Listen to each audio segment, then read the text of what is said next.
नमस्कार. Hello doctor कार्यक्रमामध्ये सर्वांचं मनापासून स्वागत. हॅलो डॉक्टर हा दूरदर्शन सह्याद्री वाहिनीचा आरोग्यविषयक विशेष कार्यक्रम आहे, ज्यामध्ये तुम्ही तुमच्या आरोग्य समस्यांविषयी किंवा आजारांविषयीचे तुमचे प्रश्न हे आमच्या तज्ञ डॉक्टरांना विचारू शकता, ते सुद्धा घरातून कुठेही न हलता फक्त फोनवरून. आजचा कार्यक्रम हा प्रायोजित कार्यक्रम आहे. विषय आहे पचनसंस्थेचे विकार आणि संयुक्त उपचार भाग 2. आषाढातला बरसणारा पाऊस, गरमागरम चहा आणि भजी मस्त बेत आहे ना. पण त्यानंतर काय? जिया जले जा जले नैनो तले धुआं जले रातभर धुआं जले. अहो, पचनसंस्था नीट नसेल तर असं होणारच आहे ना. संयुक्त उपचार पद्धतीच्या मागच्या कार्यक्रमामध्ये आपण पचनसंस्थेची मुखापासून लहान आतड्यापर्यंत होणाऱ्या विविध विकारांविषयी माहिती घेतली, मार्गदर्शन घेतलं. आज आपण मोठे आतडे आणि त्याला होणारे विविध विकार तसंच पाईल्स, फिशर्स, फिशुला ह्या विकारांवर संयुक्त उपचार पद्धती कशी मदत करते याविषयी माहिती घेऊया. या विषयावर अर्थात आपल्याला माहिती देतील संयुक्त उपचार पद्धतीचे जनक आणि वेदिक्युअर वेलनेस क्लिनिकचे संचालक डॉक्टर अनिल पाटील. नमस्कार डॉक्टर, तुमचे या कार्यक्रमामध्ये स्वागत. नमस्कार. डॉक्टर अनिल पाटील हे मुंबई युनिव्हर्सिटीमधून MBBS MD गोल्ड मेडलिस्ट आहेत. संयुक्त उपचार पद्धतीमध्ये ते allopathy, Ayurveda, panchakarma, naturopathy, physiotherapy, reiki, acupuncture आणि ॲक्युप्रेशर सामूहिक राष्ट्रीय व आंतरराष्ट्रीय पुरस्कारांनी सन्मानित केलेला आहे. इंदिरा गांधी सद्भावना award, international gold star millennium award हे त्यापैकीच काही. एप्रिल 2017 मध्ये लंडन येथे झालेल्या वर्ल्ड आयुर्वेद काँग्रेसमध्ये संयुक्त उपचार पद्धती वैद्यकशास्त्राचं भविष्य या विषयावरचे प्रमुख वक्ते म्हणजेच कीनोट स्पीकर होते.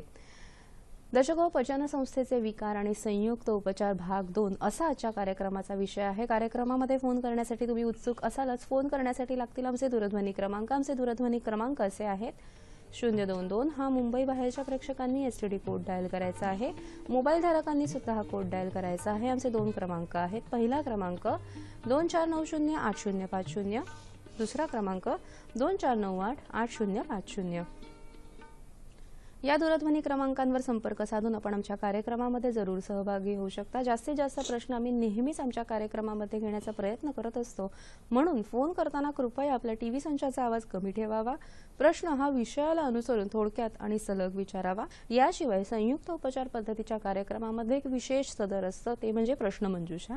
आजच्या कार्यक्रमाशी निगडीत असा प्रश्न आम्ही कार्यक्रमाच्या शेवटी विचारतो आणि त्याचे अचूक उत्तर देणाऱ्या भाग्यवान विजेत्यांना भरघोस बक्षिसं सुद्धा देतो. त्यामुळे कार्यक्रम नीट लक्षपूर्वक बघायला आणि ऐकायला विसरू नका. आज कार्यक्रम सुरू होण्यापूर्वी पचनसंस्थेच्या विकारांमध्ये आपण आज कोणते महत्त्वाचे विकार घेणार आहोत त्याविषयी थोडीशी माहिती देते. पचनसंस्थेच्या विकारांमध्ये आपण मलावष्टंभ म्हणजे constipation, colitis, amoebic colitis, appendicitis, chronic appendicitis, ulcerative colitis, irritable bowel syndrome आणि पाईल्स, फिशर्स, फिशुला याविषयी अधिक माहिती घेणार आहोत. नमस्कार डॉक्टर, पुन्हा एकदा आजच्या कार्यक्रमामध्ये स्वागत.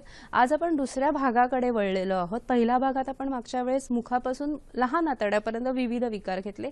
आज आपण काय सांगाल? नाही, पण तू कोसळ्याबद्दल सुरुवातीला बोललीस ना, त्याच्यावरनं मला एक आठवतं. आता मी परत येता रस्त्यावरनं फिरताना सगळे लोक संध्याकाळी भजी, चहा आणि वडापाव, चटणी याचा आस्वाद घेताना रस्त्यात मला दिसतात. मस्त 2 दिवस मुंबईत पाऊस पडतोय आणि मग त्याच्यानंतर काय होणार आहे नेमकं, त्यावरनं मला एक गाणं आठवलं सुरेश वाडकरचं. बरं. सीने में जलन, आंखों में तूफान सा क्यों है, इस शहर में हर शख्स परेशान सा क्यों है. अरे वा, परेशानच खरंच.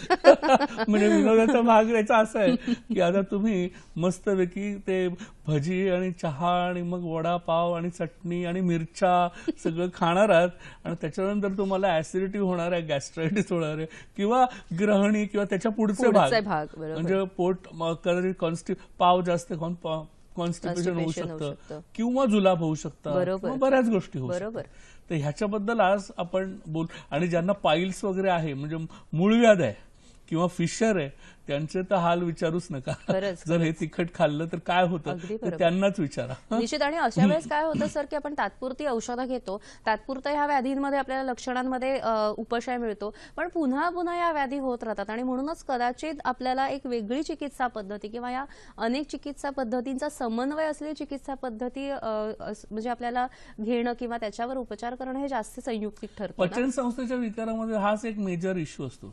एक तर पूर्णपणे दुर्लक्ष केलं जातं त्याकडे. म्हणजे आता मूळव्याध असेल किंवा कॉन्स्टिपेशन असेल किंवा फिशर असेल, जेव्हा दुखतं तेव्हा आपण डॉक्टरकडे जातो, थोडंसं काहीतरी करतो आणि विसरून जातो. मग ते वाढत वाढत जातं, इतकं विकोपाला जातं की मग डॉक्टर सांगतो आता ऑपरेशन करायला पाहिजे. मग ऑपरेशन करायला एकदम खाडकन भानावर येतो, अरे ऑपरेशन, इतकं कसं माझं दुखणं वाढलं. म्हणजे तोपर्यंत आपण काय करत होतो. बरोबर. तर ही असं सगळं काही होऊ नये आणि अर्थातच ऑपरेशनची वेळ तुमच्यावर येऊ नये त्याआधीच तुम्ही बरे होऊन जा. त्या दृष्टीने आज आपण हा विषय घेतलेला आहे. त्यामुळे आपण सुरुवात लहान आतड्याच्या पुढे आपलं पचन संस्था दिसते कशी ह्याच्यापासून सुरुवात करू.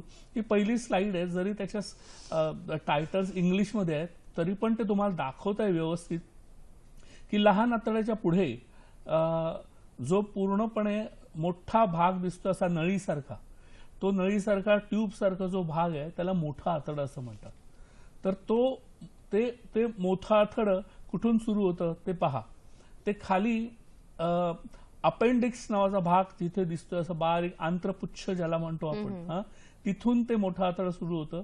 तिथून ते वर असेंडिंग कोलॉन म्हणून जातं, त्याच्यानंतर ट्रान्सफर कोलॉन म्हणून येतं, त्यानंतर डिसेंडिंग कोलॉन. म्हणजे ते मोठ्या आतड्याचा वर जाणारा भाग, असा पॅरलल असणारा भाग, समांतर भाग आणि खाली येणारा भाग, असा आपण त्याला थोडक्यात म्हणू शकतो. आणि त्याच्यानंतर गुदाशय आणि मग गुदा किंवा एनल कनाल स्वतः. तर अशी साधारण रचना, शारीरिक रचना आपली असते. आणि लोअर गॅस्ट्रोइंटेस्टिनल ट्रॅक्टमध्ये खाली थोडीशी ही रचना दाखवतो की इथे इंटरनल स्पिंक्टर आणि एक्सटर्नल स्पिंक्टर म्हणजे एनल कनाल ज्याला म्हणतो, की गुदाशय नलिका ज्याला आपण असं म्हणू शकतो की गुदाशयानंतर गुदनलिका. तर ती जी नलिका आहे त्यात 2 स्पिंक्टर्स असतात, आतमधली आणि एक बाहेरची, की ज्याच्यामुळे आपण जरी गुदाशयामध्ये मल भरलेला असेल तरी आपण जेव्हा ऐच्छिकतेने आपण त्याचं उत्सर्जन करू शकतो, की आपल्याला जेव्हा वाटेल तेव्हा आपण ते करू शकतो. आता ते आपण ते कंट्रोल करू शकतो. तर त्यासाठी त्या 2 स्पिंक्टर्स महत्वाचे आहेत. निश्चितच सर, आपल्याला पहिला प्रश्न आलेला आहे. राजेंद्र प्रश्न विचारतायत कोल्हापूरवरून. नमस्कार. हा, विचारा प्रश्न. हा सर, ते माझ्या मुलीला 17 वर्ष वय आहे तिचं.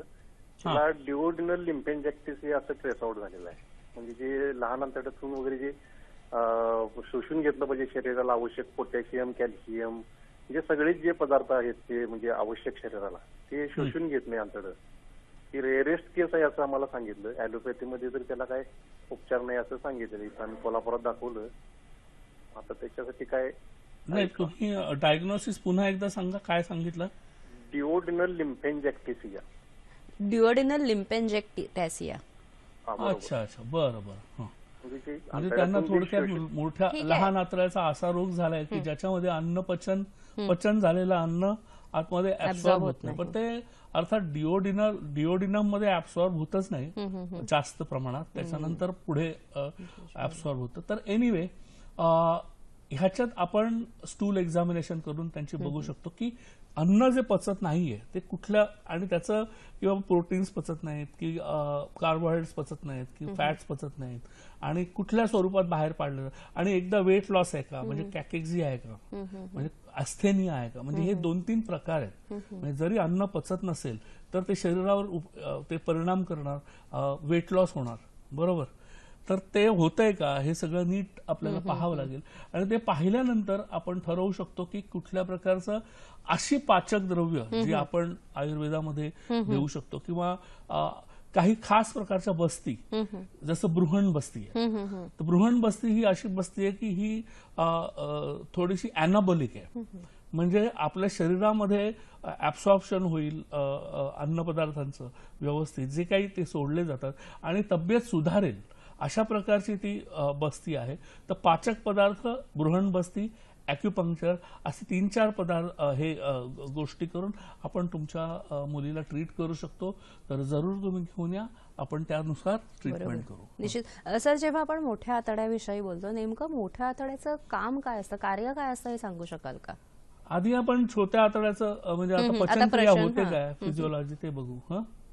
तर खास करून बघ की ऍब्सॉर्प्शन जे होतं, अन्न पचन होतं, हे अगदी तोंडापासून सुरू होतं, जठरामध्येच पुढे चालू राहतं प्रोटीनचं पचन, त्याच्यानंतर पुढे फॅट्सचं आणि कार्बोहायड्रेटचं पण पुढचं पचन जे व्हायचं आणि ऍब्सॉर्प्शन, ह्या गोष्टी पुढे आतड्यामध्ये, लहान आतड्यामध्ये होत राहतात. आता मोठ्या आतड्यामध्ये नेमकं होतं काय, जास्तीत जास्त पाणी त्यातलं शोषलं जातं पुन्हा, आणि जो द्रव मलांश असतो तो जो मलांश जो सॉलिड असतो तो टाकला जातो आणि पाणी शोषलं जातं. जे अनावश्यक द्रव्य आहे, म्हणजे शरीराला जे आवश्यक नाही किंवा अति प्रमाणात खाल्लंय, किंवा फायबर्स आहेत की जे फायबर्सचा वापर आपल्यासाठी नाही आहे, तो फक्त मेनली अन्न पुढे सरावं म्हणूनच सारक म्हणून केला जातो फायबर्सचा जो वापर करा.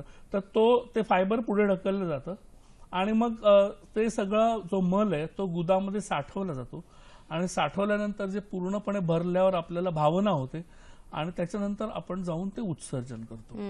पण सर, हे जे तुम्ही म्हणाल की जी भावना होते आणि उत्सर्जन होतं, अनेकांना ह्या गोष्टीबद्दल खूप प्रॉब्लेम्स असतात आणि मी असं बघितलं की अनेक पेशंट्स आपल्याकडे येतात आणि ते म्हणतात की डॉक्टर, मला प्रॉब्लेम काही नाही, मला फक्त पोट साफ होत नाही, हाच माझा मोठा प्रॉब्लेम आहे. आणि त्याच्यानंतर जी सुरू होते ती एक शृंखला असते, मग हे औषध घेतलं जातं, ते औषध घेतलं जातं, काही दिवस हे बरं वाटतं, मग पुन्हा जास्त स्ट्रॉंग औषध घेतलं जातं. हा नेमका काय प्रकार असतो? सर्वात महत्वाची गोष्ट तुला एक सांगतो की कॉन्स्टिपेशन हे आपल्याला साधं वाटतं की बाबा माझं पोट साफ होत नाही, पण विचार करा की शरीराला अनावश्यक गोष्टी जर बाहेर फेकल्या गेल्या नाहीत वेळेवर, तर शरीरात त्या अनावश्यक गोष्टी ऍब्सॉर्ब होणार मोठ्या आतड्यामध्ये, किंवा तिथेच सडणार किंवा कुजणार, आणि ते कुजलेल्या प्युट्रिफिकेशन होणार त्या मॅटरचं, म्हणजे सडणार, कुजणार अशी क्रिया होणार आणि ते अजून विषयुक्त पदार्थ निर्माण होणार, ते संपूर्ण शरीरात फिरणार, मग पित्ताचा, वाताचा सगळा उद्रेक होणार आपल्या शरीरामध्ये.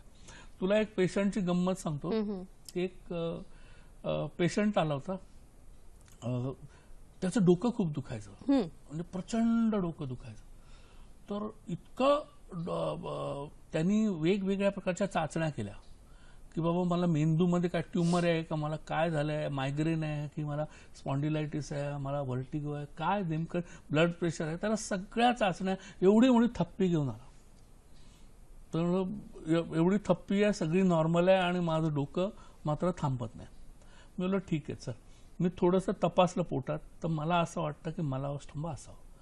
तर मी एनिमा दिला, साधा एनिमा. बरं. हां, आणि साधा एनिमा दिल्यानंतर तो एक थोडा वेळ 2-3 वेळा त्याला भावना झाली आणि मग त्याला जावं लागलं शौचाला, आणि 2-3 वेळा शौचाला जाऊन आला आणि हसत हसतच बाहेर आला माझ्याकडे की डॉक्टर तुम्ही केलंत काय हो, माझं डोकं एकदम उतरलं. आणि बाहेर जाऊन लोकांना सांगत होता क्या डॉक्टर है, दर्द कहाँ और इलाज कहाँ. बरोबर. तर असं म्हणजे इतक्या मोठ्या गोष्टी फक्त कॉन्स्टिपेशनमुळे होऊ शकतात, पोट साफ न होणं. तर आपल्याला सर एक पुढचा प्रश्न आलेला आहे, तो आपण जरा प्रश्न घेऊया. नाशिकवरून आपल्याला प्रश्न आलेला आहे प्रमोद यांचा. नमस्कार. हा, विनोदजी नमस्कार. हा मॅडम, हा, बोला. माझी मिसेस आहे, तर त्या मिसेसला ना उलट्या होतात 15 दिवसापासून. डॉक्टरांकडे गेलो होतो, डॉक्टरांनी औषध वगैरे दिले पण काही थांबतच नाही. डॉक्टर म्हणे होऊन जातील, बंद होतील, पण ते काही बंद नाही झालं. अजून मधून होतं, जेवण केल्यानंतर लगेच होता. जेवण केल्यानंतर लगेच होतात. बरं सर, काही विचारायचंय त्यांना? पुन्हा एकदा पुन्हा एकदा सांगू शकाल काय होतोय त्यांना?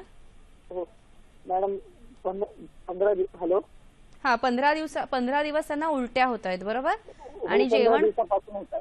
15 दिवसांपासून होत आहे. आहे, जेवण पण जात नाही, डोकं दुखतं, डोळे पण दुखतात, बरं, हातपाय ओके, ठीक आहे.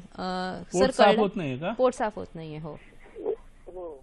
हो हो ठीक आहे. तुमचा प्रश्न आम्हाला कळलेला आहे विनोदजी. या प्रश्नावर सर जरूर मार्गदर्शन करतील. अर्थात पचनसंस्थेच्या विकारांविषयीच आपला आजचा विषय आहे, त्यामुळे या विषयावर आपण असंच मार्गदर्शन घेत राहणार आहोत. आत्ता घेऊया कार्यक्रमात एक छोटीशी विश्रांती.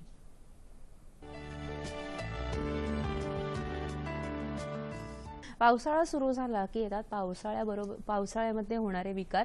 कावीळ हा जो विकार आहे, म्हणजे हेपॅटायटिस ए आपण ज्याला म्हणतो कॉमनली, हा अतिशय या मोसमामध्ये जास्त वाढणार आहे. एक साधीशी आपण प्रिकॉशन घेतली, साधीशी गोष्ट आपण केली तर ह्या आजारावर आपण नक्कीच आळा घालू शकतो. ते म्हणजे शौचालयात जाऊन आलं, अगदी बाहेरी कुठे जाऊन आलो शौचालयास, तर हात स्वच्छ धुणं, साबणाने चांगले स्क्रब करणं आणि मग पाण्याने धुणं हे फार महत्वाचं आहे. याने आपण अनेक रोगांना आळा घालू शकतो. सर, विनोद यांचा प्रश्न होता, त्यांच्या पत्नीला 15 दिवसांपासून उलट्या होत आहेत, जेवण केल्यानंतर विशेष करून डोकं दुखतंय, पोट पण साफ होत नाही आणि हातपाय पण दुखत आहेत, काय सांगाल? तर मला असं वाटतं जेव्हा असं अॅक्यूट सिम्पटम्स निर्माण होतात तेव्हा, आणि पावसाळ्यामध्ये, तर तू बऱ्याच गोष्टी आत्ताच सांगितल्या की शक्यता बऱ्याच असू शकतात. म्हणजे पचनाचे विकार असल्याचं किंवा यकृत असा विकार तो सुद्धा असण्याची शक्यता असू शकते. तर आपण एक सहज चाचणी म्हणून त्यांची लिव्हर फंक्शन टेस्ट सुद्धा करून घेऊ शकतो आणि स्वतः त्यांना पाहू शकतो. पाहून नेमकं त्यांना नाडी परीक्षा करून किंवा पित्ताचा प्रकोप झालेला आहे का, तर समजा पित्ताचा प्रकोप झालेला असेल आणि त्याच्यामुळे हे सगळे सिम्पटम्स होत असतील तर आपण विरेचन देऊ शकतो. आणि विरेचनानंतर आपण पित्तशामक औषधींचा वापर करू शकतो, ॲक्युपंक्चरचा वापर करू शकतो, आहार नियोजन करू शकतो की ज्याच्यामुळे पित्त प्रकोप होणार नाही. ह्या 4-5 गोष्टी एकदम केल्या तर जर कुठलाही गंभीर आजार नसेल तर सहजपणे बरा होईल. आणि सर, मगाशी आपण कॉन्स्टिपेशन, म्हणजे आपण ज्याला म्हणतो आत्ती नाही, हा जो एक आजार आहे, मला वाटतं आजारच आहे तो आणि अक्षरशः, तर ह्याविषयी काय सांगाल? कारण लक्षणं काय असतात? मला वाटतं कॉन्स्टिपेशन हा खूप मोठा प्रॉब्लेम आहे सध्याच्या पिढीला भेडसावणारा. कारण बहुतेक त्यांची कारणं अशी आहेत, या स्लाइडमध्ये मी दाखवलेली आहेतच.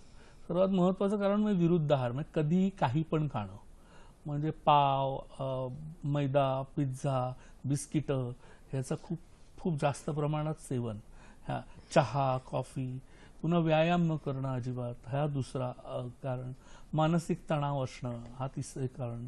वेगधारणा, म्हणजे जरी आपल्याला जायचं असेल तरी 8-8, 9-9 तास आपलं कॉम्प्युटरवर बसून राहायचं आणि जरी आपल्याला प्रवृत्ती झाली मलप्रवृत्ती तरी जायचं नाही असं करणं.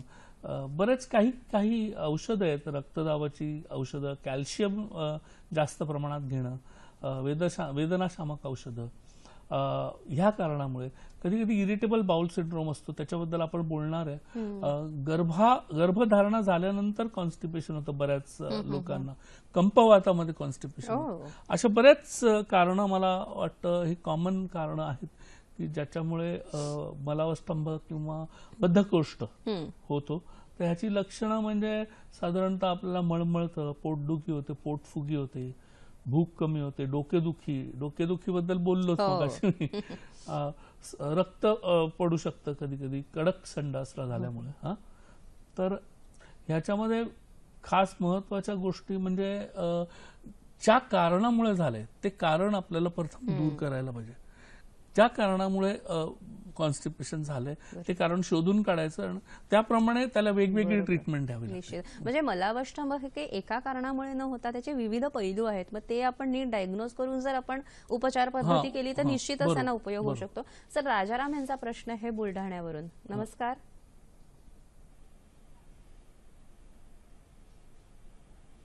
विचारा. नमस्कार. नमस्कार मॅडम. हा हा मॅडम, जास्त असं पोटदुखी आहे 2 महिन्यापासून. 2 महिन्यापासून सतत पोटदुखी आहे. हा, पोट साफ होतं का? आणि संडासला गेल्यावर संडास येत नाही, पोट साफ होत नाही. बर बर. गॅसेस वगैरे होते सर. पोटात जळजळ होते का? हा, पोटात जळजळ होते सर. बर, ठीक आहे, समजलं. ठीक आहे, ठेवून द्या. म्हणजे जो प्रश्न आपण बोलत होतो तोच त्यांनी प्रश्न ज्याबद्दल आपण उत्तर सांगितलं. बरोबर. तर मला असं वाटतं त्यांना मलावस्तंभ किंवा बद्धकोष्ठ झालेला असावं. तो प्रथम आपण त्याप्रमाणे किती मृदू कोष्ठ आहे की क्रूर कोष्ठ आहे. म्हणजे काही काही लोकांना कसं असतं की थोडे जुलाब दिले तरी पटकन खूप जास्त होतात आणि काही काही लोकांना तीव्र जुलाब दिले तरी पण लवकर होत नाही. त्यांना आपण क्रूर कोष्ठ असं म्हणतो. तर त्यांचं आपण ते डायग्नोसिस करून मृदू विरेचन द्यायचं का तीव्र विरेचन द्यायचं हे आपण ठरवू शकतो. आणि तीव्र विरेचन जरी समजा क्रूर कोष्ठ असेल तर देऊ शकतो की ज्याच्यामुळे जो काही अवघडलेला सगळा मल आहे किंवा साठलेला मल आहे तो आपण बाहेर काढू शकतो. एक साग्र संगीतपणे नीट त्याची ट्रीटमेंट व्यवस्थितपणे देऊ. तो एकदा बाहेर निघाला की बराचसा त्रास त्यांचा कमी होईल. त्याच्यानंतर मग सौम्य किंवा तीव्र रेचके त्यांना थोड्या प्रमाणात आपण देऊ शकतो. त्यांच्या ह्याच्यामध्ये आहारामध्ये बदल करून द्यायला हवा. प्रथम म्हणजे नॉन व्हेजिटेरियन आपल्याला कमी करायला हवं किंवा कमीत कमी. आणि हल्लीच्या काळामध्ये पुढच्या 4 महिन्यामध्ये तर नॉन व्हेजिटेरियन कमीत कमी खायला पाहिजे कारण ते पचत नाही. फलाहार घ्यायला पाहिजे. तंतुमय पदार्थ किंवा फायब्रस पदार्थांचा व्यायामपूरक असायला पाहिजे. काही खास योगासन आहेत ते म्हणजे हस्तपादासन आहे, पश्चिमोत्तानासन आहे, पवनमुक्तासन आहे की ह्याच्यामुळे पोटावर प्रेशर येतं. तर ही जी आसनं आहेत ही जर आसनं तुम्ही नियमितपणे केली तर फरक पडेल. आणखीन सांगायचं सकाळी उठून उशप्पान सकाळी उठून एक 2-3 ग्लास कोमट पाणी पिऊन टाकायचं कमीत कमी. किंवा जास्त म्हणजे अगदी शक्य असेल तर 1 लिटर पण पाणी प्यावं आणि त्याच्यानंतर थोडंसं चालावं. त्याने सुद्धा बऱ्याच प्रमाणात कॉन्स्टिपेशन कमी होतं. रात्री गरम दुधात तूप घेतल्याने कॉन्स्टिपेशन कमी होतं. एक चमचाभर काळे तीळ चावून चावून खाऊन गरम पाणी प्यायलं तरी कॉन्स्टिपेशन कमी होतं. अशा बऱ्याच काळ्या मनुका चावल्या तरी पण फरक पडतो. अशा बऱ्याच गोष्टी आहेत. सर एक काळ्या मनुकांची स्मूदीचं रेसिपी सुद्धा आहे ती पण आपण दर्शकांबरोबर शेअर करूया. पण आपल्याला एक प्रश्न आलेला आहे. नारायण यांचा प्रश्न आहे लातूरवरून. नमस्कार. नमस्कार मॅडम. हा बोला. ऐकतोय बोला. हॅलो. पायलचा त्रास होते सर. हा बर. म्हणजे काय होतं रक्त पडतं की दुखतं फक्त? दुखतं आणि थोडं कोंबाचा प्रॉब्लेम आहे सर. कोंब पण आलाय आणि दुखतंय पण. बर. हिवाळ्यामध्ये त्रास होते सर. किती दिवसापासून आहे तुम्हाला? मला एक 1-1.5 वर्ष झालं सर. 1-1.5 वर्ष झालं. ऑपरेशन वगैरे करायला सांगितलं का? नाही सर. बर ठीक ठीक हरकत नाही ठेवून द्या. तर आज अनायासे तो विषय निघाला तर आपण त्याच्याबद्दलच बोलूया. सर्वात कॉमन जगामध्ये आपला कॉमन रोग जर विचारला की डोकेदुखी वगैरे असे कॉमन असतात पण त्याच्यानंतर सगळ्यात कॉमन असेल तर तो म्हणजे मूळव्याध. मला तर असं वाटतं की कोलायटिस आणि मूळव्याध हे मुंबईतल्या 80% लोकांना आहे. कारण मी मगाशी गंमत म्हणून बोललोच की आता पावसाळ्यामध्ये सगळे भजी खाणार आहेत, वडापाव खाणार आहेत आणि चहा पिणार आहेत आणि टपरीवरचा. आणि त्याच्यानंतर हे कोलायटिस आणि मूळव्याध. हो. आणि दुसरं महत्वाचं कारण म्हणजे जो बर्फ वापरला जातो अनेक ठिकाणी तो सुद्धा या कोलायटिसला म्हणजे वाढवणाराच आहे. त्याला त्याबद्दल बोलूयाच. पण आता अर्श म्हणजे मूळव्याधीबद्दल बोलूया. आता 2 प्रकारच्या मूळव्याधी आहेत, अंतर्गत आणि बाह्य. त्या अंतर्गत असेल तर सरक्त मध्यम प्रवृत्ती किंवा संडासवाडे रक्त पडतं. बाह्य असेल तर मांसांकुर किंवा बाहेर कोंब येतो असं ते म्हणाले. तर हे दाखवलेलं आहे की ज्याच्यामध्ये कोंब आलेला इथे असं दाखवलेलं आहे आणि थ्रोम्बोस्ड फाईल्स इथे दाखवले. थ्रोम्बोटिक फाईल म्हणजे त्या ठिकाणी ब्लड क्लॉट निर्माण होतं आणि मग तिकडे एक वेगळ्या प्रकारचा अतिशय वेदनादायी असा कोंब निर्माण होतो आणि ज्याच्यामुळे विसर्जन करताना अतिशय त्रास होतो आणि अतिशय दुखतं. आता ह्याच्यात कारण त्यांची बघायला लागतील की आहारशैली काय चुकते का, कॉन्स्टिपेशन आहे का, लठ्ठपणा आहे का. तर बाकी साधारणपणे ॲलोपॅथीमध्ये आहार बदलण्याचा आणि अर्थातच शस्त्रकर्माचा सल्ला दिला जातो. माझ्या मते असं आहे की शस्त्रकर्म सतत जरी करत राहिलं तुम्ही तरी पुन्हा पुन्हा पायल्स होण्याची शक्यता असते. त्यामुळे शस्त्रकर्मापेक्षा आपल्याकडे असलेलं जसं मी पहिलं आपण कारण शोधून काढायची कशामुळे मलावस्तंभ होतो किंवा कशामुळे मूळव्याध झालेलं आहे किंवा खूप तिखट खाण्याची प्रवृत्ती, आहारामध्ये काही चूक आहे का, जीवनशैलीमध्ये चूक आहे का, ती चूक शोधून काढायला लागेल. त्याप्रमाणे त्यांचं समुपदेशन करावं लागेल. मग आपण विरेचनाची ट्रीटमेंट देऊ. मग अवगाह स्वेद नावाची एक अत्यंत चांगली चिकित्सा ह्या पाईल्ससाठी किंवा अर्श किंवा मूळव्याध हे तिन्हीचा अर्थ एकच आहे, तर ह्याच्यासाठी आहे. तर ह्यामध्ये काही औषधी काढे बनवण्यात येतात, भांड्यामध्ये ठेवण्यात येतात आणि रुग्णाला चक्क त्या काढ्यांमध्ये बसायला सांगतो. ते गरम गरम म्हणजे कोमट काढे त्यातल्या औषधी आत प्रवेश करतात आणि ही जी सूज आहे आणि दुखणं, इन्फ्लमेशन ज्याला म्हणतात, ते कमी करतात. आणि स्लोली ग्रॅज्युअली आपण आहार नियोजन केलं आणि जीवनशैलीमध्ये बदल केले, व्यायाम सुरू केला, कॉन्स्टिपेशन दूर केलं, तर हे पूर्णपणे मूळव्याध ऑपरेशन शिवाय पूर्णपणे बरं होऊ शकतं. कुठल्याही प्रकारची शस्त्रक्रिया करण्याची गरज त्यांना भासत नाही. ओ, म्हणजे अर्श जो आहे हा शस्त्रक्रियेपर्यंत पोहोचूच नये, त्या आधीच जर आपण उपचार पद्धती केली तर निश्चितच अर्शापासून आपल्याला पूर्णपणे आराम मिळू शकतो. अर्शाबरोबरच म्हणजे पाईल्स बरोबर फिशर आणि फिशुला हे सुद्धा दोन रोग आपण सहजपणे बोलत असतो. याविषयी सुद्धा आपण माहिती घेणार आहोत. अमिबिक कोलायटिस, अल्सरेटिव्ह कोलायटिस याविषयी सुद्धा माहिती घेणार आहोत. मात्र कार्यक्रमात आता वेळ झालेली एका छोट्याशा विश्रांतीची आणि आता घेऊया एक छोटीशी विश्रांती.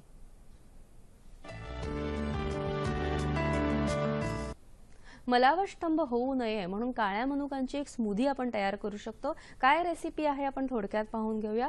दूध, साय, भिजत घातलेल्या काळ्या मनुका आणि त्याच्याच बरोबर बदाम, अक्रोडाची पूड, आपण थोडीशी स्लाइड पण बघू शकतो ह्याची. बदाम आणि अक्रोडाची पूड आपण जर घातली आणि मिक्सरमधून काढल्या तर एक सुंदर स्मूदी तयार होईल आणि मलावस्तंभासाठी अतिशय सुंदर हा उपचार होऊ शकतो. सर, आपल्याकडे पाईल्सच्या विषयी प्रश्न आलेला, तसंच पाईल्सच्या बरोबरच अनेक अजून दोन आजार आपल्याला तिकडेच त्याच एरियामध्ये बघायला मिळतात, ते म्हणजे फिशर्स आणि फिशुला. याविषयी काय सांगाल? आता पाईल्समध्ये मी सांगितलं की ते ज्या तिकडच्या वेन्स असतात त्याच्या गुठळ्या तयार होतात आणि त्याला आपण आणि त्याच्यामुळे जे स्वेलिंग तिकडे तयार होतं किंवा कोंब तयार होतो त्याला आपण पाईल्स म्हणतो. पण तेच जर मलावस्तंभ जास्त प्रमाणात असेल आणि जास्त प्रमाणात जर रुग्ण कुथत असेल जाऊन आणि कुंथण्यामुळे मग काय होतं, कधी कधी खूप जर कडक मलप्रवृत्ती असेल तर ती तिकडची त्वचा फाटते आणि ती त्वचा फाटल्यानंतर तिथे जखम होते आणि एकदा जखम झाली तर ती जखम बरी होणं फार कठीण असतं. कारण तिकडची जखम रोजच्या रोज जर मलप्रवृत्ती रोजच्या रोज जर आपल्याला जावं लागत असेल आणि जर कडक मलप्रवृत्ती होत असेल तर ती जखम अजून अजून मोठी होते. तर ही स्लाइड दाखवते की फिशर म्हणजे नेमकं काय. तर मलप्रवृत्तीनंतर त्यांना जास्त जळजळ होते किंवा वेदना होतात. तर कारण सेम कॉन्स्टिपेशन, आहारशैली, लठ्ठपणा वगैरे वगैरे. आणि ह्याच्यावरही आधुनिक उपचार पद्धतीमध्ये उपचार फक्त शस्त्रकर्म आहे. पण मी मात्र तसं मानत नाहीये. संयुक्त उपचार पद्धतीमध्ये आपण निश्चितच जसं पाईल्सवर उपचार करू शकतो त्याचप्रमाणे आपण फिशरवर पण उपचार करू शकतो. त्यासाठी विरेचन हे फार महत्वाचं आहे. काही सौम्य रेचके किंवा तीव्र रेचके देऊन की जेणेकरून कडक मलप्रवृत्ती होऊ नये, कठीण मलप्रवृत्ती होऊ नये आणि ज्याच्यामुळे स्मूथली मलोत्सर्जन व्हावं आणि जेणेकरून त्रास होऊ नये. आणि एक खास प्रकारची मलमं दिली जातात, खास प्रकारची औषधं, रेचके दिली जातात. आहारामध्ये, जीवनशैलीमध्ये फरक केला जातो. निश्चितच काही दिवस लागतील पण काही दिवसांनी नक्की आराम पडेल रुग्णाला आणि पूर्ण तो बरा. अवगाह स्वेद ही ट्रीटमेंट आपण फिशरमध्ये सुद्धा वापरू शकतो. सर, आणि फिशुला हा काय प्रकार असतो? हा, आता फिशुला म्हणजे नेमकं काय, तर आता गुदाशय नलिका असते. त्या नलिकेतून काही भाग असा एक वेगळीच नलिका तयार होते बारीकशी आणि ती बाहेर येऊन त्वचेच्या बाहेर येऊन फुटते म्हणजे तिथे व्रण तयार होतो. तर त्याला आपण फिस्तुला किंवा भगंदर असं म्हणतो. तर हा साधारण फिस्तुला दिसतो कसा ह्याच्याबद्दल ही स्लाइड दाखवलेली की त्वचेच्या बाहेर म्हणजे गुदद्वाराच्या बाहेर तो व्रण झालेला दिसलेला आहे. हे टिपिकल आहे. काय लक्षण आहे? गुदगत दुखणे, स्राव येणे, पू येणे, गुदाभोवती खाज येणे, त्याचे इन्फेक्शन झालं तर पू येतो. मग त्याच्यावर उपचार काय? पुन्हा शस्त्रकर्म हा एकमेव उपचार ॲलोपॅथीमध्ये. आणि शस्त्रकर्म केल्यानंतर आपल्याला असं दिसतं की काही महिन्यांनी पुन्हा एकदा तो होतो. मग पुन्हा शस्त्रकर्म केलं की काही महिन्यांनी पुन्हा होतो. म्हणजे ते कधी बरं होण्याची शक्यताच नाही असं वाटतं कधी कधी. तर ह्याला जर पूर्ण उपचार करायचे असेल तर आहे. तर त्याच्यासाठी आपण शस्त्रक्रियेविना देखील जसं मी सांगितलं की अवगाह स्वेद ही जी ट्रीटमेंट आहे की ज्याच्यामुळे ही जी इन्फेक्शन किंवा सूज आलेली असते आणि जो व्रण असतो त्या व्रणावर आपण काही खास प्रकारची मलमे देतात. आयुर्वेदिक प्रतिजैविके आपण वापरू शकतो किंवा हे जे नलिका तयार झाली ती आतल्या आत बंद व्हावी त्या दृष्टीने काही औषधं आपण देऊ शकतो रुग्णाला. मग काही महिन्यांनी आपल्याला असं दिसतं की तो बुजून जातो पूर्ण आणि बुजल्यानंतर मग परत येत नाही. ओके.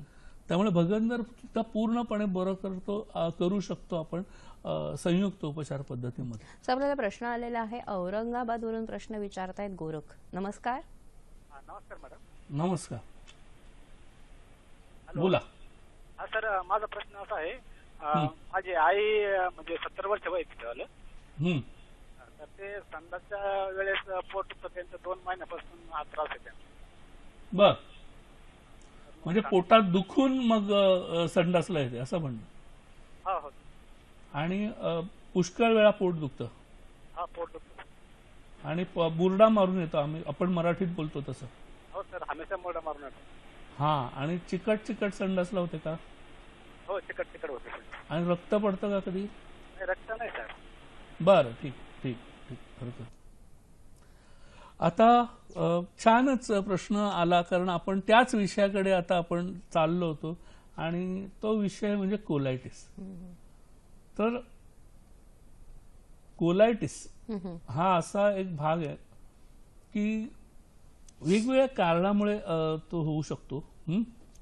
आणि नेमकं होतं काय तर मोठ्या आतड्याला काही कारणामुळे सूज येते.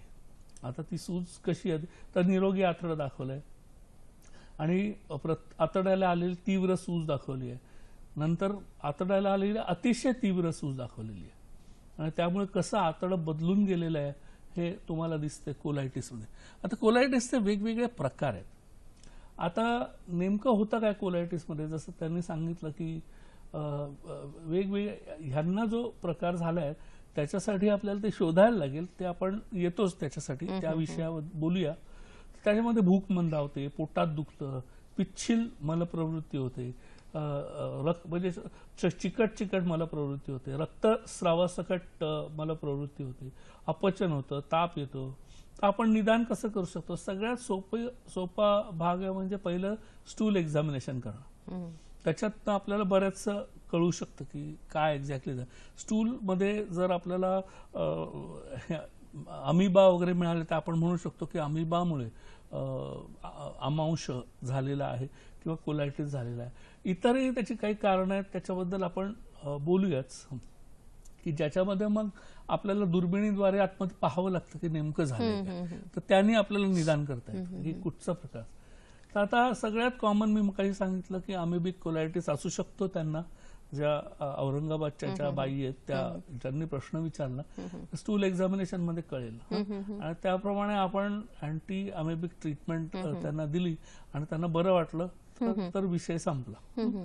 पण तरी देखील जर बरं वाटत नसेल तर मग आपल्याला इतर प्रकारचे कोलायटिस झालेत की काय याचा विचार करावा लागेल. मग आता ह्याच्यात अमेबिक कोलायटिस मध्ये तुम्हाला सांगितलं की त्या दूषित पाणी, दूषित अन्न ह्याच्यामुळे होतं. त्याच्यामध्ये पोटास फुगवटा, अतिसार, मळमळणे, भूक मंदावणे वगैरे वगैरे, आणि चिकट संडासला येणे, पोटात दुखून संडासला जावंसं वाटणं. तर हा एक फार महत्वाचा भाग आहे अमेबिक कोलायटिस मध्ये. तर तो सगळ्यात कॉमन आहे. म्हणजे आपल्या मुंबईमध्ये तुम्हाला सांगितलं की 80% लोकांना कोलायटिस असेल. बरोबर. आणि बाहेर सगळे हॉस्टेलमध्ये राहून आलेले असतात, कॅन्टीनमध्ये खाल्लेलं असतं आणि अतिशय कॉमन आहे. आणि सगळ्यात घाणेरडी सवय भारतीयांची काही तर की बाबा संडासला जाऊन आल्यानंतर साबणाने हात न धुणं.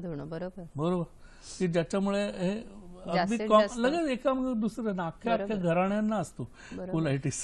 सर माझ्या मनात एक असा प्रश्न आला की वय जर जास्त असेल म्हणजे 70च्या आहेत आणि समजा चेंज इन बॉवेल हॅबिट झाली तर हा काही गंभीर आजाराचं पण द्योतक असू शकतं का? त्या दृष्टीने आपण काही सावधानी घेतली पाहिजे का?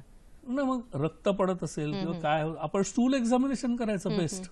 स्टूल मध्ये आपल्याला काय सापडतंय, कुठच्या टिश्यूज सापडतात त्याच्यावरनं आपण पुढे पाहू शकतो की आपल्याला पुढे सिग्मॉइडोस्कोपी करायची आहे की काय, एखादा मोठ्या आतड्याचा कॅन्सर झालाय किंवा कसलं असं होऊ शकतं. म्हणजे हे रेअर गोष्टी आहेत. त्याबद्दल आपल्याला काही गरज नाही आता बोलण्याची. आपण पुढचं म्हणजे कोलायटिस बद्दल बोलतोच आहे, त्यावरनं मोस्ट प्रॉब्ली त्यांना अमिबिक कोलायटिस झालाय, ते आपण व्यवस्थित ट्रीटमेंट दिली का तो बरा होऊन जाईल. त्यामुळे त्यांनी घाबरण्याचं काही कारण नाही आहे विशेष. पण पुढचा काही गंभीर आजार आहेत, त्यापैकी सर्वात गंभीर म्हणजे अल्सरेटिव्ह कोलायटिस. ह्याच्यामध्ये काय होतं की मोठ्या आतड्यातील आतमध्ये की अंतर्गत दाह आणि व्रण तयार होतात आणि त्याच्यामुळे होतं काय की असंच पोटात खूप दुखून असं वाटतं की आपल्याला संडासला जावंसं वाटतं आणि गेल्यानंतर रक्तच पडतं म्हणजे, आणि रक्त आणि शेम पडतो. आणि जेव्हा आपण स्टूल एक्झामिनेशन करतो तेव्हा फ्रँक ब्लड आपल्याला दिसतं त्याच्यामध्ये. तर हा अल्सरेटिव्ह कोलायटिस हा अतिशय गंभीर आजार आहे, कारण का त्याला ट्रीटमेंट अशी खास देता येत नाही. स्टिरॉइड्स द्यावे लागतात जास्त करून. आणि स्टिरॉइड्स जरी दिले तरी पण स्टिरॉइड जोपर्यंत चालू आहे तोपर्यंत बरं वाटतं रुग्णाला. स्टिरॉइड कमी कमी करत गेलं का परत चालू होतं. आणि त्याची लक्षणं म्हणजे अतिशय बारीक, वजन कमी व्हायला लागतं आणि पोट दुखत असतं सारखं रुग्णाचं आणि पचन अन्नाचं होत नाही वगैरे वगैरे. सर आपल्याला एक प्रश्न येतोय, गणेश प्रश्न विचारतायत सांगलीवरून. नमस्कार. हॅलो. नमस्कार. विचार. हॅलो. हा सर, माझा प्रश्न आहे आता, 1 वर्षापूर्वी माझे नाकाची सेप्टोप्लास्टी झाली होती, नाकाचं ऑपरेशन झालं होतं आणि त्याच्यानंतर पुन्हा माझा प्रॉब्लेम असा पोटाचा झालाय की माझ्या पोटात असं जेवलं की जास्त असा आवाज येतो ते येतोय आणि प्लस पोटात जास्त गॅस होतोय. पोट साफ होतं का? पोट साफ म्हणजे संडासला असं 2-3 वेळा किंवा 4 वेळा असं होत नाही. एकदाच सकाळी मी संडासला जातो फक्त. पण इतर वेळेस काही ना, फक्त पोटात गॅस असा होतो आणि असं म्हणजे वाजतं खूप. बरं, वाजतं म्हणजे आवाज येतात पोटात. ऑपरेशन कसलं झालं होतं म्हणाला? नाकाचं. मग त्याचा आणि ह्याचा काही संबंध नाही? काय म्हणजे कसं झालंय, त्याच्या घशाला त्रास आहे. पहिल्यांदा अपचन होत होतं म्हणून ते डॉक्टर काय म्हणले की तुमच्या नाकाचा प्रॉब्लेम आहे. नाकाचा प्रॉब्लेम आहे म्हणून त्यांनी सेप्टोप्लास्टी केली ऍक्च्युली. अच्छा, सेप्टोप्लास्टी. कळलं मला. पण त्याचा हा तो काय आपला विषय नाही आजचा. तुमच्या पोटामध्ये गुबारा धरतो हा महत्वाचा भाग आहे. बरं. त्यांच्या पोटामध्ये गुबारा का धरतोय, का त्यांना अपचन होत आहे आणि त्याचा त्या मला असं वाटतं त्या ऑपरेशनशी संबंध नसावा. पण कधी कधी ऑपरेशन नंतर काही औषधं घेतली जातात, अँटीबायोटिक्स घेतली जातात किंवा पेन किलर्स घेतले जातात, त्याच्यामुळे देखील त्याचे साईड इफेक्ट्स पण होतात. आता मी स्टिरॉइड बद्दल बोलवतो. स्टिरॉइड खाल्ल्यावर काही लोकांना खूपच पचनक्रियेमध्ये प्रॉब्लेम होऊ शकतात. म्हणजे पोटात गॅस होणे, ऍसिडिटी होणे, उलट्या होणे, अशा बऱ्याच गोष्टी स्टिरॉइड्समुळे किंवा पेन किलर्समुळे जो गॅस्ट्रायटिस निर्माण होतो त्यांनी होऊ शकतात. पण ह्यांना आपण शोधून काढायला लागेल की अपचनामुळे होत आहे की कॉन्स्टिपेशनमुळे होत आहे. खरं की जरी ते एक दिवस एकदा जात असले तरी पण एकदा मला असं वाटतं त्यांचं वमन, विरेचन आणि बस्ती या 3 ट्रीटमेंट करून घ्यावा. आहार नियोजन करावं. या 3 गोष्टी जर आपण यांच्याबरोबर केल्या तर हे पूर्णपणे बरे होतील. निश्चितच. पचनसंस्थेच्या विविध विकारांविषयी आपण अशीच माहिती घेत राहूया. मात्र कार्यक्रमात आता वेळ झालेली एका छोट्याशा विश्रांतीची. तुम्ही कुठेही जाऊ नका, पाहत राहा कार्यक्रम हॅलो डॉक्टर. विश्रांतीनंतर सर्वांचं पुन्हा एकदा हॅलो डॉक्टर कार्यक्रमामध्ये स्वागत. कार्यक्रमामध्ये पुढे जाण्यापूर्वी आपण पुढचे हॅलो डॉक्टरचे कार्यक्रम कोणते आहेत ते पाहून घेऊया. सह्याद्री वाहिनी हॅलो डॉक्टर प्रायोजित कार्यक्रम थेट प्रसारण शुक्रवार दिनांक 30 जून 2017 रात्री 8 वाजता. विषय आहे सोरायसिसची कारणे आणि होमिओपॅथिक उपचार. सहभाग doctor RS Sonawane. Hello doctor प्रायोजित कार्यक्रम थेट प्रसारण शनिवार दिनांक 1 जुलै 2017 रात्री 8 वाजता. विषय आहे आधुनिक तंत्रज्ञानाच्या सहाय्याने सांधेरोपण शस्त्रक्रिया. सहभाग doctor Nakul Shah. Hello doctor प्रायोजित कार्यक्रम थेट प्रसारण रविवार दिनांक 2 जुलै 2017 रात्री 8 वाजता. विषय आहे संधिवात आणि संयुक्त उपचार. सहभाग डॉक्टर अनिल पाटील. या कार्यक्रमांमध्ये ईमेलद्वारे प्रश्न विचारून आपण कार्यक्रमात सहभागी होऊ शकता. त्यासाठी आमचं संकेतस्थळ आहे hello.ddkmumbai@gmail.com. मात्र कार्यक्रम सुरू होण्यापूर्वी जर तुमचा ईमेल आम्हाला आला तरच आम्ही त्याचा समावेश कार्यक्रमादरम्यान करू शकतो. अन्यथा तुमच्या ईमेलला उत्तर देण्याचा आम्ही नेहमीच प्रयत्न करत असतो आणि देतो सुद्धा. सर, ब्रेकमध्ये जाण्यापूर्वी आपल्याला जो प्रश्न होता त्यांच्यानंतर आपण थोडंसं अल्सरेटिव्ह कोलायटिसकडे वळलेलो. अतिशय एक महत्त्वाचा गंभीर असा आजार आहे. ह्याविषयी सुद्धा काय सांगू शकता? हो, कारण का मुद्दामूनच मी त्याच्यावर आपण थोडंसं जास्त डिस्कशन करूया. कारण त्याला इतकी वेळ येते पेशंटवर की रक्तस्राव होऊन मग पेशंटवर रक्त देण्याची बाहेरनं पाळी येते किंवा मग शेवटी सांगतात की बाबा तो अख्खाचा अख्खा कॉलनच काढून टाकूया, कोलोस्टॉमी करा, असं काय काय अघोरी उपाय करावे लागतात किंवा सुचवले जातात. ह्याच्यावर अतिशय चांगला उपाय आपल्याकडे म्हणजे तक्रबस्ती. तक्रबस्ती हा अतिशय चांगला उपाय. त्याच्यानंतर आपण आहार नियोजन अशा प्रकारे करायचं की पित्त शरीरामध्ये वात आणि पित्तचा प्रकोप होऊ नये, तिखट खाऊ नये, बाहेरचं आंबवलेलं खारवलेलं ह्या गोष्टी पूर्णपणे टाळाव्यात. अतिशय साधं सात्विक ताजं असं सात्विक सकस आहार जर आपण घेतला की जो सहज पचेल अशा आणि मलावस्तंभही होणार नाही आणि जुलाबाई होणार नाही अशा प्रकारची आपण जर ट्रीटमेंट घेतली तर हा रोग नक्की आटोक्यात होतो आणि बरा हा. आणि महत्वाची गोष्ट म्हणजे हा ऑटो इम्युन डिसऑर्डर आहे.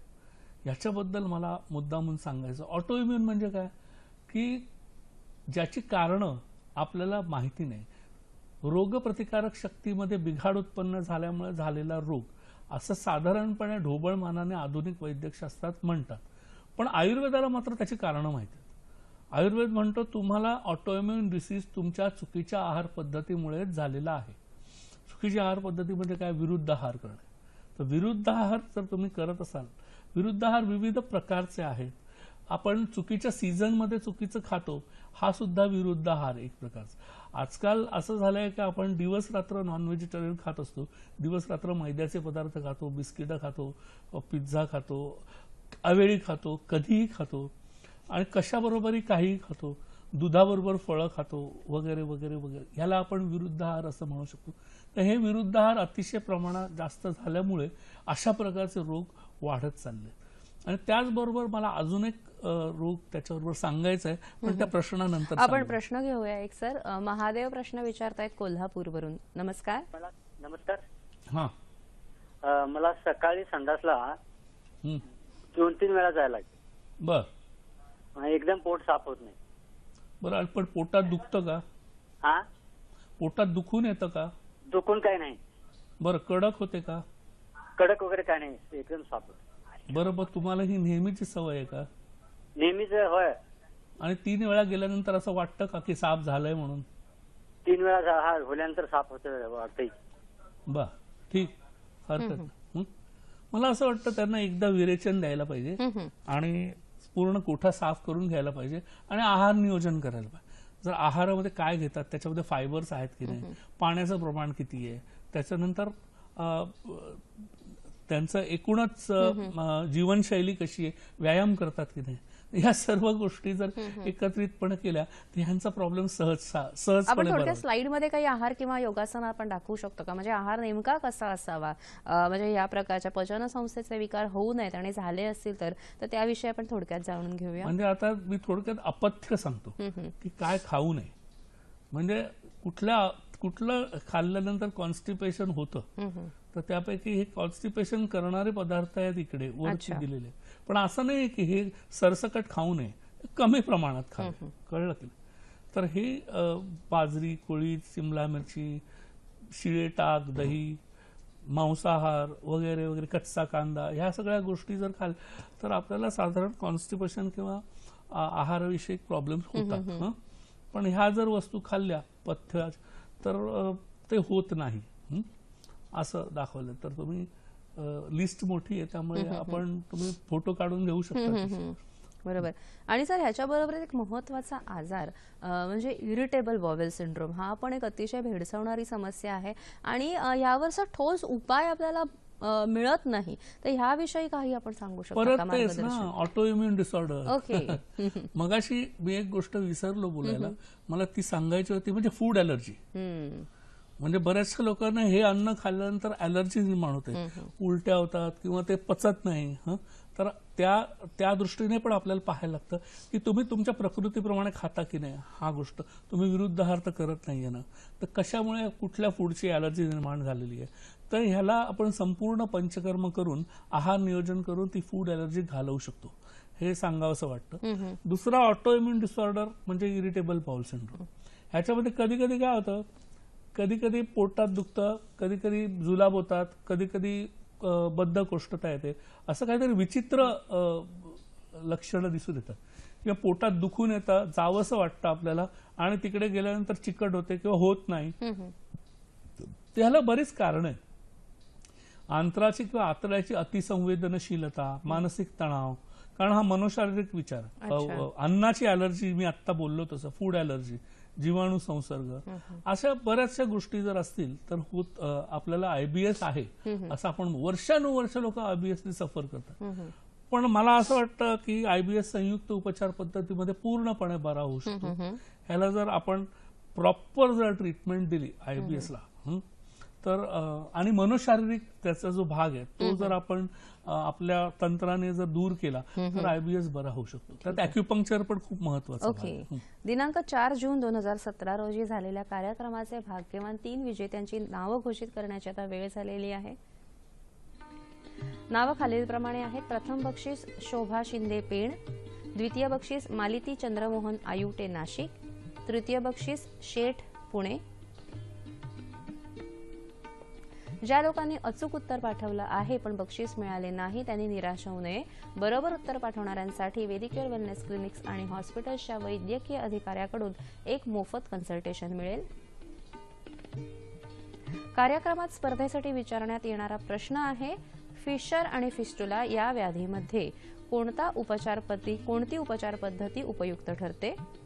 पर्याय 1 नस्य, पर्याय 2 शिरोधारा, पर्याय 3 अवगाहस्वेद.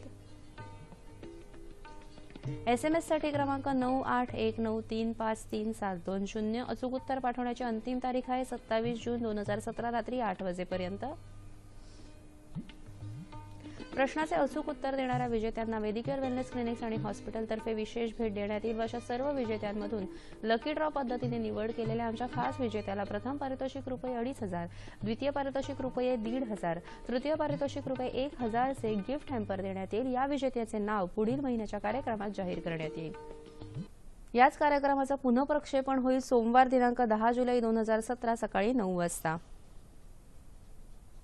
आजचा कार्यक्रम तुम्हाला कसा वाटला हे जाणून घेण्याची सुद्धा आम्हाला उत्सुकता आहे. याशिवाय ज्या डॉक्टर्सना आमच्या कार्यक्रमात प्रायोजित कार्यक्रम करायचा असेल त्यांनी आम्हाला जरूर संपर्क साधावा. आमचा पत्ता आहे निर्माती हॅलो डॉक्टर, दूरदर्शन केंद्र, वरळी, मुंबई 400030. तुम्ही ईमेलद्वारे आम्हाला संपर्क साधू शकता. आमचा ईमेल आहे helloddkmumbai@gmail.com. www.facebook.com/ddsahyadri.in वर तुम्ही तुमच्या कॉमेंट्स पाठवू शकता. याशिवाय youtube.com/user/ddsahyadri वर हाच कार्यक्रम तुम्ही पुन्हा बघू शकता. सर, विषय तसा खूप मोठा आहे, व्याप्तीचा आहे, म्हणून आपण 2 भागात त्याची विभागणी केलेली. जाता जाता मला काही प्रश्न आहेत अजूनही, मला थोडक्यात मला उत्तर द्या. मलावष्टंभामुळे पायल्स होऊ शकतात का? अगदी निश्चितच. अल्सरेटिव्ह कोलायटिस मधील रक्तस्राव नियंत्रणाखाली येऊ शकतो का? आपल्या पद्धतीने उपाय केला तर होऊ शकतो. वारंवार होणाऱ्या अमिबिक कोलायटिसवर उपाय आहे का? अर्थातच. त्यात आहार नियोजन फार महत्वाचं आहे. इरिटेबल बॉवेल सिंड्रोम नियंत्रणात येऊ शकतो का? संयुक्त उपचार पद्धतीने निश्चित बरा होऊ शकतो. सर, आमच्या दर्शकांना तुम्ही काय संदेश द्याल? जाता जाता हे सांगू शकेन की वेळेवर साधे, सकस, सात्विक अन्न खाणे आणि सीझन प्रमाणे अन्न बदलणं. म्हणजे आता चातुर्मास आलाय तर चातुर्मासाप्रमाणे जेवणे, उन्हाळा आला तर उन्हाळ्याप्रमाणे जेवणे, हिवाळ्यात तर मनसोक्त जेवणे हे आपण करू शकता. रोजच्या रोज व्यायाम करणे, ही जर त्रिसूत्री पाळली तर तुम्हाला पचनाचे विकार कमीत कमी प्रमाणात होतील. आणि तुमच्या प्रकृतीप्रमाणे पाणी पिणे, म्हणजे कफाची प्रकृतीने 1-2 लिटर पिणे, पित्ताच्या प्रकृतीने 3 ते 4 लिटर पिणे, वाताच्या प्रकृतीने 2.5 लिटर पिणे. बरोबर. ऋतुचर्या आणि दिनचर्येप्रमाणे जर आपण आपला आहार नियोजन केलं तर पचनसंस्था आपली चांगली सशक्त राहू शकते. आपली छोटीशी 4 इंचाची जीभ आहे त्याच्यावर जर आपण नियंत्रण मिळवलं तर आपल्याला पुढचे जे आहेत पचनसंस्था त्याच्यावर निश्चितच नियंत्रण मिळून आपण अतिशय उत्तम आरोग्य लाभू शकतो आणि आपण अतिशय उत्तम जीवन जगू शकतो. हे निश्चितच आजच्या कार्यक्रमातून आपल्याला लक्षात आलं असेल. हा वसा आपण नक्कीच सर्वांनी घ्यायला हवा. पावसाळा सुरू आहे. पावसाळ्यामधील दिनचर्या ऋतुचर्या याविषयी सुद्धा तुम्ही अधिक माहिती करून ती तंतोतंत पाळण्याचा प्रयत्न करा. तुमच्या पचनसंस्थेचे अनेक विकार पळतील आणि झालेच तर संयुक्त उपचार पद्धती तुमच्या मदतीला आहेच. सर, आज तुम्ही इथे आलात आणि आमच्या दर्शकांना जी माहिती दिली त्यासाठी दूरदर्शनतर्फे तुमचे मनपूर्वक आभार. धन्यवाद.